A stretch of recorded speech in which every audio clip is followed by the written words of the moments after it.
Tell us about how, when you think about space and its interconnection with warfare, geopolitics, right, intelligence gathering, the whole range of pieces that you've studied and written about, how has this domain evolved over the last few years? What are some of the key developments you would want to highlight? And what are some of those pivotal movements or tech advancements that you would say have profoundly changed the intersection of space with geopolitics and warfare? Wonderful question. Let's talk about recently, and we'll talk about the war in Ukraine. So that's a lot of people are trying to draw conclusions or lessons learned there. So leading up to Russia's invasion into Ukraine, they launched a direct descent anti-satellite test. So I got some props here. I'll do this. So this is a rocket launched terrestrially, and it blew up one of their own satellites, created some debris on purpose.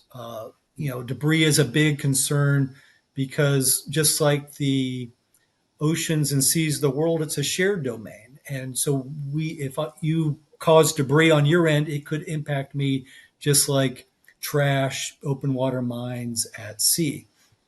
We've also saw cyber attacks against commercial companies ahead of the Russia's invasion in Ukraine too. So it was a cyber attack against a U.S. company, Viasat, that provided services to Europe and otherwise. So we're starting to see this intersection of cyberspace and space.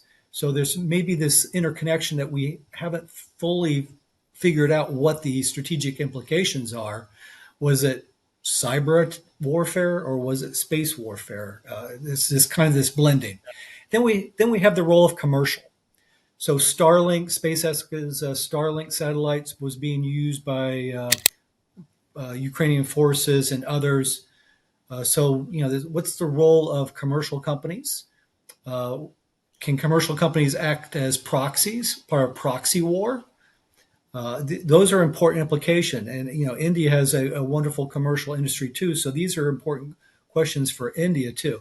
And the last part is we have ongoing rendezvous and proximity operations going on. So China has some SJ-17, SJ-21, and 25 that are doing some maneuvering.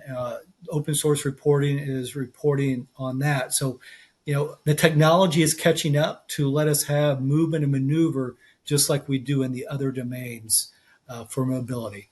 Some other recent developments are the U.S. White House under this administration released the Iron Dome for America executive order.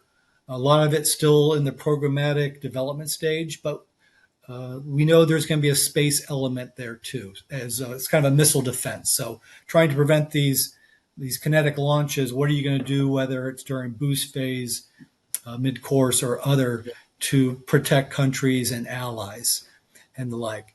And then also, the U.S. Space Force has issued some documents recently. One's called Space Warfighting. And I'll encourage your listeners to go. You can Google it, U.S. Space Force Space Warfighting, but they're changing their vernacular and they're using the context and lexicon just like all the other services. They're talking about offense and defense. Talking about the role of militaries, talking about targeting, and actually talking about weapons. So this isn't we're not rushing into a war or conflict. We're just trying to treat space like every other domain where we talk honestly about what the military does. Historically in the past, things have been overclassified and the like. You asked about the technology, and this is a technology focus. For me, one of the greatest achievements that we've had in the last 20, 30 years is, using GPS. So I can get in the U.S.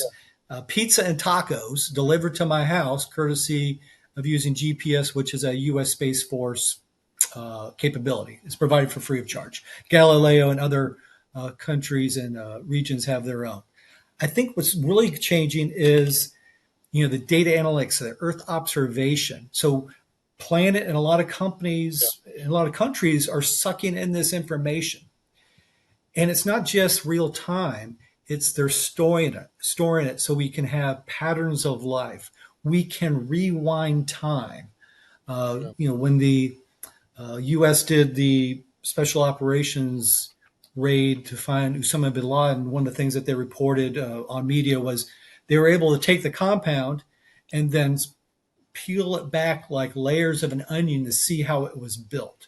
I think that's going to have great implications. You're going to see new industries formulating how can you use that data. Now it's going to be used for good people like us, but I think you know organized crime, other malicious intent are going to use it for their purposes too. So I'll give myself the hook, and we can take this any direction you'd like.